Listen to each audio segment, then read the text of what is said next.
Get it. SNP have been urged to scrap much-heralded Scottish tax rises. Official figures reveal transport costs accounted for 15% of all household spending north of the border. It comes amid widespread pay freezes and modest increases that have failed to keep pace with inflation squeezing family finances.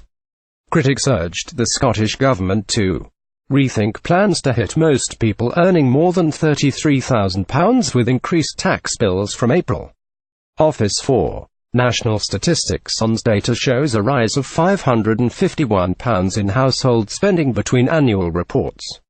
Scots shelled out, on average, £492.30 per week between the years ending 2015 and 17, up by £10.60 from £481.70 in 2014 and 16. Yet as Scottish Finance Secretary Derek Mackay defended the tax rise plans, we already knew that households are dealing with increased bills, but this should be another reality check for the SNP. People are rightly frustrated with the increased transport costs they have to face when the service is not improving. Murdo Fraser. The 2.2% increase was marginally higher than the UK as a whole, which rose 1.8% to £536.80 from £527.20 over the same period.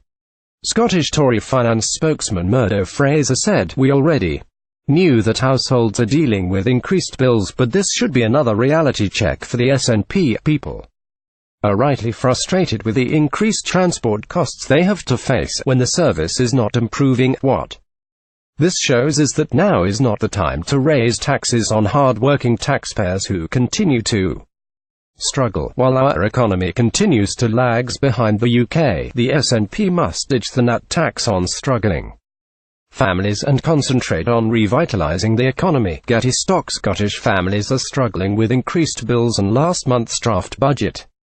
Finance Secretary Mr Mackay pressed ahead with income tax rises that will leave 1.1 million Scots earning more than £26,000 worse off than their counterparts south of the border. According to the ONS, Wales recorded a weekly spending increase from £447 to £458.70, £11.70, a 2.6%, while in England it rose from £537.60 to £547.40, £9.80, a 1.8%. Northern Irish families spent less, with a fall from £502.50 to £497.10, £11.40, a 1.1% over the 2 years.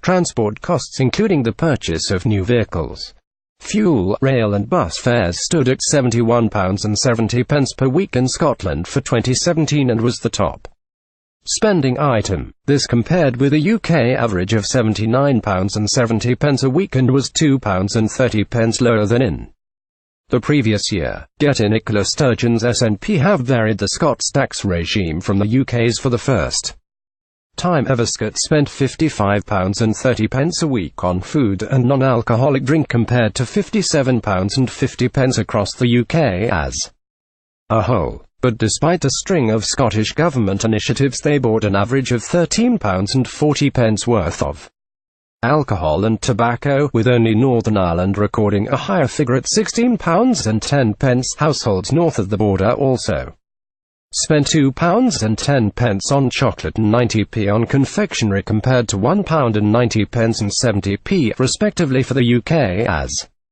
a whole. Scots bought a total of £6.40 fresh fruit and vegetables per week, £1.30 less than the UK. Conservative health spokesman Miles Briggs said public health campaigns were failing in many areas, adding, "It is important that all adults receive education and encouragement to make healthy life choices." A Scottish Government spokeswoman said, "We want to improve Scotland's health and well-being, and to help achieve this our strategies on tobacco, diet and obesity outline a package of bold measures to help people make healthier choices, empower personal change and show real leadership. We agree that supporting family incomes is vital. That's why our income tax policy will protect the 70% of taxpayers who earn less than £33,000 a year and ensure they pay less tax."